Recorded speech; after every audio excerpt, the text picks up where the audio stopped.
Good morning all of you and welcome to my YouTube channel पर। तो छात्रों, हम बात कर रहे थे क्या, भारत का भूगोल। और भारत के भूगोल में हमने क्या पढ़ा था, भारत भूमि और उसके निवासी। और उसके अंतर्गत क्या पढ़ा था हमने, भारत का अक्षांशीय विस्तार विस्तार हो गया, देशांतरी विस्तार हो गया। ठीक है, भारत की जो 4 पॉइंट है, ठीक है, इंदिरा कौल, इंदिरा पॉइंट, कीबुथु और क्या, सरक्रिक गोलमोत्ता। ठीक है, इनके बारे में अध्ययन किया हमने। जो रेखाएं हैं, रेड क्लिप रेखा हो गया, मैकमोहन रेखा हो गया, ठीक है, डुरंग रेखा, 70वीं समांतर रेखा, इनके बारे में अध्ययन किया। और उसी के साथ साथ भारत के पड़ोसी देश हो गए, जीव हो गए, ठीक है, और जो पेड़ पौधे हैं उनकी क्या स्थिति है, जो जलवायु है, यहाँ की ऋतुओं, ठीक है, जनगणना और क्या, जनसंख्या पॉलिसी के बारे में पढ़ा था। और उसी का नया भाग जो था, नया आने वाला जो लेक्चर था वो था भारत की नदियाँ, जो उसमें छूट गया था क्योंकि वो मास्टर वीडियो बनी थी। उसमें क्या था, संकलन बहुत अच्छा किया था। ठीक है, बहुत अच्छा छोटे छोटे तथ्यों का संकलन था। लेकिन भारत की नदियों को मैंने बड़ा थोड़ा विस्तार से पढ़ा लूँ और इसका क्या, एक अलग सा वीडियो लेके आऊँ जिसमें क्या, हम इसके उद्गम क्षेत्र होगी, इसकी ऊंचाई होगी, ये कहाँ बहती हैं और कहाँ गिरती हैं और किस राज्य या देश में स्थित है, इनके बारे में चर्चा करेंगे। तो आइए प्रारंभ करते हैं भारत की नदियाँ। तो पहले बात करेंगे हम सिंधु नदी। ठीक है, सिंधु नदी के बारे में अध्ययन कर लेते हैं। ठीक है, क्या बोल रहा है कि इसका उद्गम तिब्बती क्षेत्र में कैलाश पर्वत श्रेणी में, याद रखना, ठीक है, कहाँ पे, तिब्बती क्षेत्र के कैलाश पर्वत श्रेणी में बोखरचून के निकट एक हिमनद से होता है। कहाँ से होता है, बोखरचून नामक एक हिमनद है, वहाँ से होता है, जो 4164 मीटर, ठीक है, कितना, 4164 मीटर की ऊंचाई पर स्थित है। तिब्बत में इसे, याद रखना, वेरी इंपॉर्टेंट है, तिब्बत में सिंधु नदी को क्या कहते हैं, सिंगी खम्बान या शेरमुख कहते हैं, स्टार लगा लो। ठीक है, क्या बोलते हैं इसे तिब्बत में, सिंधु नदी को सिंगी खम्बान या शेरमुख कहते हैं। सिंधु नदी कराची के पूर्व में अरब सागर में जा गिरती है। ये कराची के पूर्व में कहाँ गिरती है, अरब सागर में गिरती है। तो ये था सिंधु नदी के बारे में महत्वपूर्ण तथ्य। अब बात करते हैं सतलज के बारे में। ठीक है, सतलज नदी का उद्गम तिब्बत में कैलाश पर्वत के दक्षिण स्थित मानसरोवर झील के समीप राक्षस ताल है। क्या है, जो सतलज नदी है, इसका उद्गम स्थल कहाँ है, कहाँ पे है, कैलाश पर्वत के दक्षिण में स्थित मानसरोवर झील है, उसके समीप एक राक्षस ताल है, वहाँ से क्या निकलती है, सतलज नदी निकलती है। ठीक है, पर्वतीय क्षेत्र को पार करने के बाद पंजाब में रूपनगर के निकट यह मैदानी भाग में प्रवेश करती है। यहाँ रावी, चेनाब, झेलम नदियों को संयुक्त जल एकत्रित करके पाकिस्तान में मिथुनकोट, ठीक है, नामक स्थान पर सिंधु नदी जा गिरती है।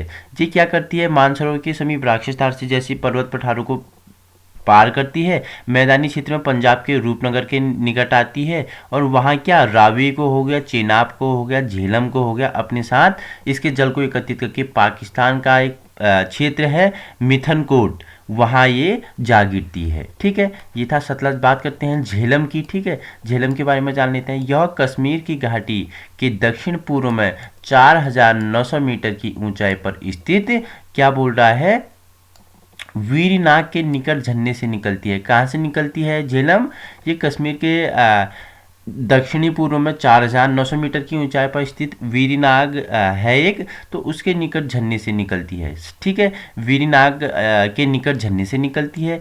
कश्मीर में बहुत सी नदियाँ इससे आकर मिलती हैं। कश्मीर से क्या, बहुत सी नदियाँ इससे आके मिलती है। वर्तनी भी सुधार करनी है, बहुत नहीं है, बहुत है। ठीक है, बहुत है, बहुत सी नदियाँ इससे आकर मिलती है।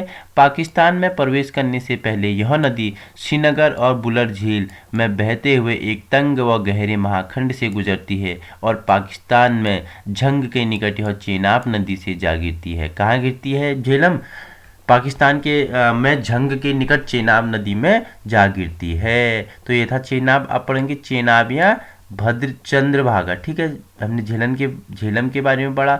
अब पढ़ेंगे चेनाब या चंद्रभागा। चेनाब सिंधु की सबसे बड़ी सहायक नदी है। सिंधु की सबसे बड़ी सहायक नदी कौन है, चेनाब है। यह चंद्रा और भागा दो नदियों से मिलने से मिलती है, इसलिए इसे चंद्रभागा भी कहते हैं। क्या बोल रहा है, चेनाब जो है सिंधु की सबसे बड़ी सहायक नदी है। यह चंद्रा और भागा दो नदियों के मिलने से मिलती है, इसलिए इसे चंद्रभागा भी कहते हैं। किसे, चेनाब या चंद्रभागा को। नेक्स्ट हमारा रावी, ठीक है। तो रावी सिंधु, ठीक है, क्या बोल रहा है कि रावी सिंधु की एक महत्वपूर्ण सहायक नदी है।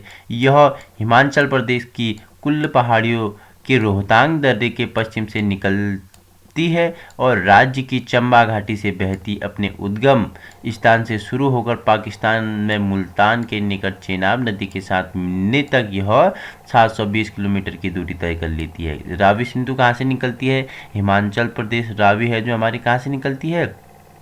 हिमाचल प्रदेश के कुल्लू पहाड़ी से निकलती है और कहाँ गिर जाती है? पाकिस्तान में मुल्तान के निकट चेनाब नदी के साथ मिल जाती है। नेक्स्ट है हमारा ब्यास नदी, ठीक है। तो यह नदी हिमालय में स्थित रोहतांग दर्रे में 4067 मीटर की ऊंचाई पर स्थित ब्यास कुंड से निकलती है। ब्यास कहाँ से निकलती है? ब्यास कुंड से निकलती है। पूरे सिंधु प्रवाह तंत्र में ब्यास ही एक ऐसा नदी है जो पूर्णतः भारत में बहती है। ब्यास एक ऐसा जो सिंधु प्रवाह तंत्र है ना, ब्यास ही उसमें एक इकलौता क्या है, नदी है जो पूरे भारत क्षेत्र में बहती है। नेक्स्ट अब बात करते हैं हम गंगा की, ठीक है। बहुत ही पवित्र माना जाता है गंगा को, ठीक है। इसके बारे में चर्चा कर लेते हैं, ठीक है। यह उत्तरी भारत की सबसे प्रमुख नदी है। इसके अपवाह क्षेत्र में भारत के सबसे घने बसे और उपजाऊ राज्य उत्तर प्रदेश, बिहार, पश्चिम बंगाल आते हैं। देखो, सबसे घने उपजाऊ बसे क्षेत्र आते हैं गंगा के उसमें, ठीक है। जैसे उसमें कौन कौन से हैं? उत्तर प्रदेश हो गया, बिहार हो गया और पश्चिम बंगाल हो गए, ठीक है।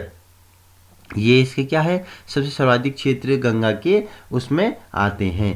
तो बात करते हैं हम यमुना के बारे में, ठीक है। यमुना के बारे में बात कर लेते हैं। यमुना गंगा की सबसे पश्चिमी और क्या बोल रहा है कि यमुना गंगा की सबसे पश्चिमी और सबसे लंबी सहायक नदी है। इसका उद्गम यमुनोत्री हिमनद है। यमुना का उद्गम कहाँ है? यमुनोत्री हिमनद है। इसका अधिकांश, ये चंद्रमा नहीं होता, बिंदी होती है। अधिकांश जल सिंचाई उद्देश्यों के लिए पश्चिमी और पूर्वी यमुना नहरों को आगरा नाहर में आता है। ये था यमुना, ठीक है। उद्गम स्थल यमुनोत्री, उद्गम स्थल और कहाँ से बहती है ये याद रखना आपको, ठीक है। नेक्स्ट है हमारा रामगंगा। तो यह नदी गैरसैंण के निकट गढ़वाल की पहाड़ियों से निकलने वाली अपेक्षाकृत छोटी नदी है। अंत में कन्नौज के निकट यह गंगा नदी से मिल जाती है। काली, काली गंगा, शारदा या सरयू, ठीक है। इस नदी का उद्गम नेपाल के हिमालय में मिलान हिमनद से है। कहाँ है? मिलान हिमनद में इसका उद्गम स्थल है। यह भारत नेपाल सीमा के साथ हुई बहती है।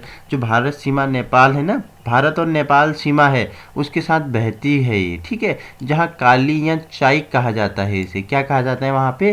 काली या चाइक कहा जाता है। घाघरा नदी में मिल जाती है अंत में। अंत में कहाँ मिल जाती है? घाघरा नदी में मिल जाती है। बात कर लेते हैं घाघरा नदी की, ठीक है।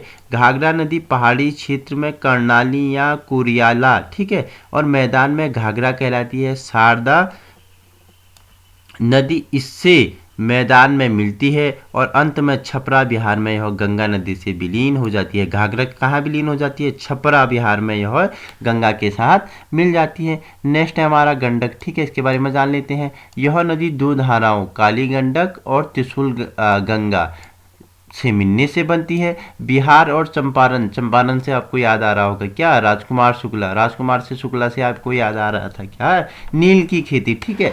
तो वहाँ पे जो नील की खेती हो रही थी तो उसके संदर्भ में महात्मा गांधी को बुलाने कौन गए थे चंपारण से? हमारे राजकुमार शुक्ला, ठीक है। तो वहीं बिहार के चंपारण जिले में यह गंगा मैदान में प्रवेश करती है और पटना के निकट सोनपुर में गंगा नदी से मिल जाती है। कहाँ मिलती है गंडक? ये पटना के निकट सोनपुर गंगा में मिल जाती है। नेक्स्ट बात करते हैं कोसी। यह गंगा की सबसे बड़ी सहायक नदियों में से एक है। इससे अभी आपको एक इम्पोर्टेंट फैक्ट बताता हूँ। इसे क्या कहा जाता है? शोका नदी भी कहा जाता है, ठीक है। किसे? कोसी को। तो यह गंगा की सबसे बड़ी सहायक नदी में से एक है। इसका उद्गम तिब्बत के माउंट एवरेस्ट, ठीक है, सबसे ऊंचा पर्वत है माउंट एवरेस्ट, ठीक है।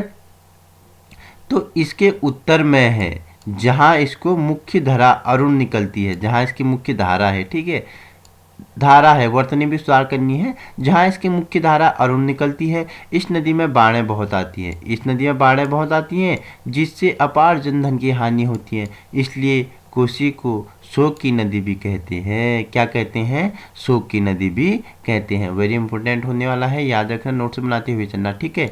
नेक्स्ट है हमारा चंबल। यह नदी मध्य प्रदेश के महू से के निकट जानापाव पहाड़ी से निकलती है, जो समुद्र तल से 616 मीटर ऊंची है। तो चंबल के बारे में क्या बोल रहा है? यह नदी मध्य प्रदेश के महू के निकट जानापाव पहाड़ी से निकलती है। कहाँ से निकलती है चंबल?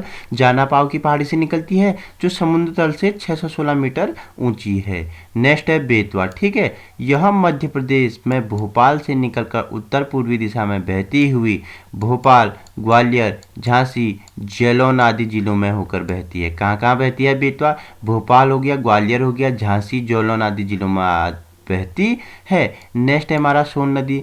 तो इसके बारे में जान लेते हैं। गंगा के दक्षिण तट पर एक बड़ी सहायक नदी है, ठीक है। नहीं, सोन है ये, ठीक है। वर्तनी भी सुधार करना है, ठीक है। सोन एक बड़ी सहायक नदी है जो अमरकंटक पठार से निकलती है। सोन कहाँ से निकलती है? अमरकंटक पठार से निकलती है। पठार के उत्तरी किनारों पर जलप्रपातों की श्रृंखला बनाती हुई यह नदी पटना के पश्चिम में आरा के पास गंगा नदी में विलीन हो जाती है। सोन नदी कहाँ से निकलती है? अमरकंटक पठार से निकलती है। और कहाँ? ये पटना के पश्चिम आरा के पास गंगा से जा मिलती है, ठीक है। कौन? सोन नदी। नेक्स्ट है हमारा ब्रह्मपुत्र, ठीक है। ब्रह्मपुत्र नदी को ब्रह्मा की बेटी भी कहा जाता है। ब्रह्मपुत्र नदी को क्या कहा जाता है? ब्रह्मा की बेटी भी कहा जाता है। कौन? सिंधु प्रभा तंत्र में कौन सी नदी को ब्रह्मा की बेटी कहा जाता है? तो हमारा ब्रह्मपुत्र नदी को ब्रह्मा की बेटी कहा जाता है। विश्व की सबसे बड़ी नदियों में से एक ब्रह्मपुत्र का उद्गम स्थान कैलाश पर्वत श्रेणी में मानसरोवर झील के निकट क्या है? चोमायुंगुड़ुंग है, ठीक है। क्या है? चोमायुंगुड़ुंग है, ठीक है, हिमनद है। याद रखना कहाँ से निकलती है ये मानसरोवर झील के पास क्या है? एक चोमायुंगडुंग है, हिमनद है, वहां से ये हमारी ब्रह्मपुत्र निकलती है। इसे क्या? ब्रह्मा की बेटी भी कहा जाता है। अब वही बात करेंगे हम, ये हमने क्या जो भारत की प्रमुख नदियाँ थी, ब्रह्मपुत्र हो गया, सोन हो गया, बेतवा हो गया, हमारा चंबल हो गया, कोसी हो गया, गंडक हो गया, घाघरा हो गया, रामगंगा हो गया, और हमारा क्या हो गया? उसके साथ रावी हो गया, चेनाब या चंद्रभागा हो गया, झेलम हो गया, सतलज हो गया। ये हमारी क्या थी? प्रमुख नदियाँ थी, जिसके हमने उद्गम स्थान, कहाँ बहती हैं, कहाँ जा गिरती है और इनको किस नाम से जाना जाता है, उनके बारे में अध्ययन करेंगे किया, ठीक है। अगर आपको इसी प्रकार की वीडियो चाहिए तो हमारे फेसबुक ग्रुप पे आ सकते हैं आप, ठीक है। उपकार नाम हिंदी में सर्च मार सकते हैं, ठीक है। आपको वहाँ पे इसके PDF भी मिल जाएंगे, नोट्स भी मिल जाएंगे, ठीक है। हैंड राइटिंग जो आपके लिए क्या होंगे?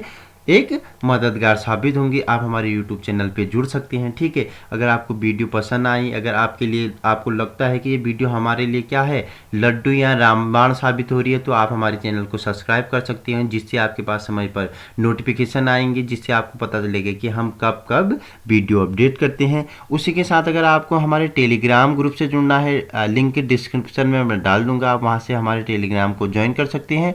और आगामी आने वाली परीक्षाओं की दृष्टि से एक महत्वपूर्ण क्या होने वाला है, ये सीरीज होने वाला है, जिसमें हमने हिंदी, ठीक है, सामान्य हिंदी के बारे में चर्चा कर ली, ठीक है। जो बहुत सरल इजी ट्रिक में मैंने आपको अल्पप्राण, महाप्राण, ठीक है, संघोष, अंघोष ये बता रहा हूँ मैं, ठीक है। जिसमें क्या है, सूत्र से मैं आपको ट्रिक के माध्यम से बता रहा हूँ। इसके आपको हैंड राइटिंग नोट्स ये बिल्कुल निःशुल्क आपके लिए उपलब्ध हैं, ठीक है, हमारे टेलीग्राम ग्रुप पे। वही हमने आपको इकोनॉमिक्स बताई, इकोनॉमिक्स का बेस तैयार किया था, ठीक है। वही मैंने आपका क्या किया था, हिस्ट्री का बेस तैयार किया था। वही उत्तराखंड की सीरीज चल रही थी। आज उसी के सिलसिले में हमने क्या भारत भूमि ज्योग्राफी लिया है, भारत की भूमियों के बारे में पढ़ा। आगे हम भारत की नदियों के बारे में पढ़ लिया। अब बात कर रहे हैं हम भारत के प्रमुख झीलों के बारे में। तो आइए झीलों के बारे में जान लेते हैं। झीलों का निर्माण अनेक कारणों से होता है। क्या बोल रहा है? जो झील है ना, इनका निर्माण अनेक कारणों से होता है। ऐसा नहीं कि झीलें कौन कौन सी कहाँ हैं सीधे उनको बताने से कोई मतलब नहीं है। थोड़ी आपको झील के बारे में क्या होना चाहिए, नॉलेज होना चाहिए, ठीक है। तो ये कितनी प्रकार की होती है वो नॉलेज होना चाहिए। फिर मैं आपको बताता हूँ कि कौन सी झील कहाँ बहती है। तो झीलों का निर्माण अनेक कारणों से होता है। भारत में झीलों को हिमालयी, राजस्थान तथा दक्षिण भारत की झीलों में वर्गीकृत किया जाता है। झीलों को कितने भाग में? 2 भागों में वर्गीकृत किया जा सकता है, बोल रहा है। एक हिमालयी, राजस्थान तथा दक्षिण भारत की झीलों में वर्गीकृत किया जा सकता है। तो पहले बात करते हैं भूगार्भिक क्रिया से बनी झीलें। तो पहाड़ों से बर्फ, पत्थर आदि भूमि पर गिरने से धरातल पर विशाल गड्ढे बन जाते हैं। इनमें जल भरने से जो झीलें बनती है उन्हें भूगर्भिक क्रिया से बनी हुई झीलें कहती हैं। कश्मीर की बुलर और कुमाऊं की अनेक झीलें इसी प्रकार की है। देख लो, देखो क्या हो रहा है कि झीलें किस किस प्रकार की होती हैं और कौन झीलें कैसी हैं। भूगर्भिक झीलें में क्या बताया कि पहाड़ों से बर्फ के और पत्थर गिरने से भूमि पे क्या पड़ जाते हैं, गड्ढे पड़ जाते हैं, और उस गड्ढे के पड़ने के बाद में उनमें क्या हो जाता है, पानी एकत्रित हो जाता है, और पानी एकत्रित होने के बाद क्या होता है, झील का निर्माण हो जाता है। हमारे जो बताया क्या, कश्मीर में बुलर झील और कुमाऊं में बहुत सारी झील इसी प्रकार के बने हुए हैं। नेक्स्ट है हमारा ज्वालामुखी क्रिया से निर्मित झीलें। ठीक है, इसके बारे में जान लेते हैं। ज्वालामुखी विस्फोट से उत्पन्न क्रेटर या क्या काल्डेरा से जल भरने से झील बनती है। महाराष्ट्र की लोनार झील इसी प्रकार की है। क्या है, ज्वालामुखी के क्रेटर और जो काल्डेरा निकलते हैं उनके जल भरने से जो झीलें बनती है उन्हें क्या कहती हैं, ज्वालामुखी क्रिया से निर्मित झीलें कहती हैं। इसमें क्या महाराष्ट्र की लोनार झील सम्मिलित है। नेक्स्ट है हमारा हिमानी प्रकार की निर्मित की झीलें। आप जानते होंगे इसके बारे में। हिमनदों द्वारा निर्मित गर्तों में हिम के पिघलने से जल इस प्रकार झीलों का निर्माण करता है कि कुमाऊं हिमालय में नैनीताल आदि झीलें इसके प्रमुख उदाहरण हैं। ठीक है, क्या बोला कि हिमनदों द्वारा निर्मित गर्तों में हिम के पिघले हुए जल से इस प्रकार झीलों का निर्माण होता है। कुमाऊं हिमालय में, नैनीताल में आपको पता है बहुत सारी झीलें हैं। ठीक है, नैनीताल में बहुत सारी झीलें, अगर बात करें वही नैनीताल की, नैनीताल में सबसे ऊंची चोटी भी अगर कहा जा सके चाइना पीक। ठीक है, चाइना पीक भी कहाँ है, नैनीताल में है। टिफिन टॉप, ठीक है, नैनीताल में है। ये कहाँ है, नैनीताल में। तो बात करते हैं वही झीलों की। जो नैनीताल में अधिकांश झीलें वो हिमानी प्रकार की झीलें हैं। ठीक है, इनका निर्माण होता है पीर पंजाल श्रेणी से उत्तरी पूर्वी ढालों पर ऐसी ही झीलें पाई जाती हैं। पीर पंजाल श्रेणी के उत्तरी पूर्व में ऐसी प्रकार की ही झीलें पाई जाती हैं। पवन क्रिया से बनी झीलें हैं नेक्स्ट। ठीक है, मरुस्थल में पवन क्रिया से अपवाहन गर्त बन जाते हैं। वर्षा काल में इनमें जल भर जाता है। वाष्पीकरण अधिक होने से के कारण सतह पर लवण की परतें एक जगह इकट्ठा हो जाती हैं और फलस्वरूप खारी झील बन जाती है। राजस्थान की सांभर झील, देखो खारी झील में, खारी झील की बात करें तो क्या, राजस्थान का सांभर झील। ठीक है, और डीडवाना हो गया, पंचभद्रा हो गया, ऐसी ही झीलें हैं। तो अब बात करते हैं घुलन क्रिया से निर्मित झीलें। इनके बारे में बात करते हैं। चूना, पत्थर, जिप्सम, लवण आदि घुलनशील शैलों के प्रदेश में जल की घुलन क्रिया से ये झीलें उत्पन्न होती हैं। असम में ऐसी झीलें पाई जाती हैं। कहाँ पाई जाती हैं, घुलन क्रिया से निर्मित झीलें असम में पाई जाती हैं। अब बात करते हैं भूस्खलन से निर्मित झीलें। पर्वतीय ढालों पर बड़े बड़े शिलाखंडों के गिरने से कभी कभी नदियों के मार्ग रुक जाते हैं और इनमें जल एकत्रित होने लगता है और अंततः झील बन जाती है। अलकनंदा के मार्ग में शैल भूस्खलन की गोहाना नामक झील का निर्माण हुआ है। इस प्रकार क्या, गोहाना नाम झील का निर्माण हुआ है अलकनंदा पे। अब बात करते हैं विसर्प झीलें। मैदानी क्षेत्र में नदियां घुमावदार मार्ग से प्रभावित होती हैं। जब इन मोड़ों के सिरे कट जाती हैं तो नदी सीधे मार्ग में बहने लगती है, तब विसर्प झीलें बनती हैं। गंगा के मध्य, तो ठीक है, फिर वो गंगा के मध्य निचली घाटी में ऐसी अनेक प्रकार की झीलें पाई जाती है। पश्चिम बंगाल में उन्हें बील कहते हैं। पश्चिम बंगाल में ये ऐसी प्रकार की झीलों को क्या कहते हैं, बील कहते हैं। ठीक है, अनूप या लैगून झीलें। ठीक है, अनूप या लैगून झीलों के बारे में पढ़ लेते हैं। नदियों के मुहाने पर समुद्री लहरों तथा पवनों की क्रिया से बालू के टीले बन जाते हैं। किसके टीले बन जाते हैं, बालू के टीले बन जाते हैं। इसके पीछे एकत्रित जल लैगून के रूप में अवशिष्ट रहता है। उड़ीसा का चिल्का झील ऐसा ही है। उड़ीसा का चिल्का झील किसके अंतर्गत आता है, अनूप या लैगून झील के अंतर्गत आ जाता है। कभी आपसे परीक्षाओं में पूछ लिया जाए कि अनूप या लैगून प्रकार की झीलों के अंतर्गत कौन सा झील आता है, चिल्का झील दे दे, ठीक है, बुलर झील दे दे, ठीक है, डल झील दे दे, तो वो कौन सा आता है, हमारा चिल्का झील आता है। ठीक है, अब बात कर लेते हैं हम भारत की प्रमुख झीलें और संबंधित राज्यों की सूची के बारे में बात कर लेते हैं। ठीक है, तो कौन सी झील कौन से राज्य में है, तो पहले बात करते हैं जसमंद झील। तो ये कहाँ है, राजस्थान में है। ठीक है, पिछोला झील कहाँ है, राजस्थान में है। ठीक है, और लुंकरसन झील राजस्थान में है। डीडवाना झील राजस्थान में है। ठीक है, ये कितने, 4 झील जो है राजस्थान में है। कौन कौन से, जसमंद झील हो गया, पिछोला झील हो गया, हाँ, लुंकनसर झील हो गया, ठीक है, और क्या हो गया, डीडवाना झील हो गया, ठीक है, ये हमारे राजस्थान में है। वहीं बात करते हैं तमिलनाडु की झीलें के, तो पुलिकट झील, ऊटी झील, येरकाउंडा झील, ठीक है, पुलिकट, ऊटी, येरकाउंडा, ठीक है, ये झील कहाँ है, हमारे तमिलनाडु में है। तो वहीं बात करते हैं हम आंध्र प्रदेश की झीलों के बारे में बात करते हैं, ठीक है। पहले मैंने आपको 3-4 झील राजस्थान के बता दिए, 3 झीलें तमिलनाडु की बता दिए। अब बात करेंगे हम आंध्र प्रदेश में जो झीलें हैं, ठीक है। हुसैन सागर झील आंध्र प्रदेश में है, ठीक है। कोल्लूरू झील आंध्र प्रदेश में है। नागार्जुन झील आंध्र प्रदेश में है। निजाम सागर झील आंध्र प्रदेश में है, ठीक है। फिर राजस्थान की 2 झीलें आ गई, देखो। फिर राजस्थान की झीलों के बारे में बताता हूँ मैं आपको, ठीक है। जयसमंद राजस्थान में है। सांबर झील राजस्थान में है। फतेह सागर झील राजस्थान में है। और पंचभद्रा झील राजस्थान में है। नक्की झील राजस्थान में है। वहीं क्या पुष्कर झील भी राजस्थान में है। देवहार राजस्थान में है। डल झील जम्मू कश्मीर में है। बुलर जम्मू कश्मीर में है। रेसो मोरारी जम्मू कश्मीर में है। लोकटक मणिपुर में है। साताल उत्तराखंड में है। नैनीताल उत्तराखंड में है, ठीक है। नौकुचिया ताल उत्तराखंड में है, सभी नैनीताल में है। चंद्रा हिमाचल प्रदेश में है। खजियार हिमाचल प्रदेश में है। ब्रह्मेश्वर हरियाणा में है, ठीक है। ब्रह्म सरोवर कहाँ है, हरियाणा में है। वहीं बात करें कोयला, ये हमारा महाराष्ट्र में है, ठीक है। अष्टामुड़ी झील केरल में है। और मोयूम कहाँ पे है, गोवा में है। संगमी झील सिक्किम में है। चिल्का झील उड़ीसा में है। रूपकुंड उत्तराखंड। भीमताल उत्तराखंड। राकसताल उत्तराखंड। सूरजकुंड हरियाणा। रेणुका हिमाचल प्रदेश। लोनार महाराष्ट्र। और वेम्बनाड केरल हो गया। और कुक्कारहल्ली कहाँ है हमारा, ये कर्नाटक पे है। क्या है, कुक्काराहल्ली हमारे कर्नाटक पे है। शेषनाग झील जम्मू कश्मीर में है। मानसबल झील हमारे जम्मू कश्मीर में है, ठीक है। ये हमारी क्या थी, प्रमुख झीलें थी। इसका दोबारा रिवीजन कर लेते हैं, ठीक है। जसमंद झील हो गया, पिछोला झील हो गया, और लुंकनसर झील हो गया, और डीडवाना झील हो गया, और हमारा क्या, नक्सी, पंचभद्रा, फतेह सागर झील, सांबर झील, और जसमंदर झील हो गया, पुष्कर झील हो गया, धेवर झील हो गया। ये सभी कहाँ है, हमारे राजस्थान में है। वहीं बात करें हम क्या, तमिलनाडु में पुलकिट झील हो गया, ऊटी झील हो गया, और येरकाउंडा झील हो गया, ठीक है। आंध्र प्रदेश में हुसैन सागर झील, कोल्लेरू झील हो गया, नागार्जुन झील हो गया, निजाम सागर झील हो गया। ये कहाँ है, हमारे आंध्र प्रदेश में है। वहीं बात करें हम जम्मू कश्मीर में, तो जम्मू कश्मीर डल हो गया, रोसो मोरारी हो गया, ठीक है। डल, रोसो मुरारी, और कौन कौन से हैं हमारे जम्मू कश्मीर में, शेषनाग झील, मानसरोवर झील, ये कहाँ पे हमारे सब जम्मू कश्मीर में है। वहीं अगर हम उत्तराखंड की बात करें तो नैनीताल हो गया, साताल हो गया, और क्या हो गया, नौकुचिया ताल हो गया, और भी बहुत सारी झीलें उत्तराखंड की, जैसे आपको बता दूं भीमताल हो गया, राकसताल हो गया, रूपकुंड हो गया। ये सभी कहाँ के हैं, हमारे उत्तराखंड के ज़िले हैं। तो आज का हमारा लेक्चर यहीं समाप्त होता है, जिसमें हमने क्या, भारत की नदियों के बारे में पढ़ा, ठीक है। और भारत की जो झीलें हैं प्रमुख, उनके बारे में पढ़ा, और जो भारत की प्रमुख झीलें हैं उनसे संबंधित राज्यों के बारे में पढ़ा।